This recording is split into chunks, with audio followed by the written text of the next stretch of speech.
ஹே நண்பாஸ், கொஞ்சம் பக்கத்துல வாங்க. நான் ஒரு கதை சொல்ல போறேன்.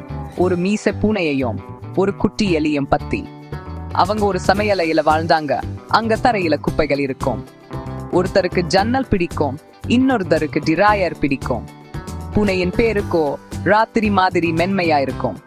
எலியின் பேரு மினி, வேகமா கீட்ஸ் கீட்னு லேசா இருக்கும்.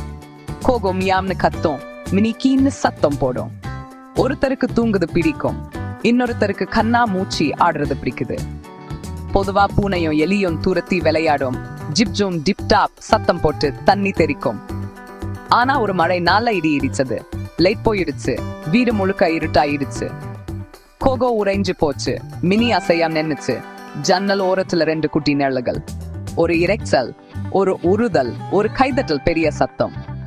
மினி சறுக்கிட்டு ஹையோ கீழே வர ஆரம்பிச்சது. கோகோ நெல்லு, நான் உனக்கு உதவுறேன் நண்பா சொல்லுச்சு. அது தன் வாளை அசைச்சு குனிஞ்சு உதவி செய்ய. ஒரு மென்மையான பாதம் கவனமா தூச்சு. மினி பாதுகாப்பா உணர்ந்துச்சு, ஒரு இறகு பறிச்சு மாதிரி. ஏன் எனக்கு உதவுறே மினி கீன்னு கேட்டு கண்கள் அகலமா திறந்துச்சு. கோகோ மெதுவா முணுமுணுச்சு. எனக்கு உள்ளுக்குள்ள தோணுச்சு, புயல் மேகங்கள் பயமுறுத்தும் போதும் நிழல்கள் பரவும் போதும் துருத்தி பிடிக்கிறதே அக்கறை காட்டுதுதான் தைரியம். மழை வெளியில தாளம் போட்டுக்கிட்டே இருந்துச்சு. சொட்டு சொட்டு சலசலப்பு, ஒரு தண்ணி பயணம். அவங்க ஒரு ரொட்டி துண்டை பகிர்ந்துக்கிட்டாங்க, கொஞ்சம் டீயும் பகிர்ந்துக்கிட்டாங்க. சரி, கோகோவுக்கு சூடான பால், மினிக்கு பெர்ரி ஜூஸ்.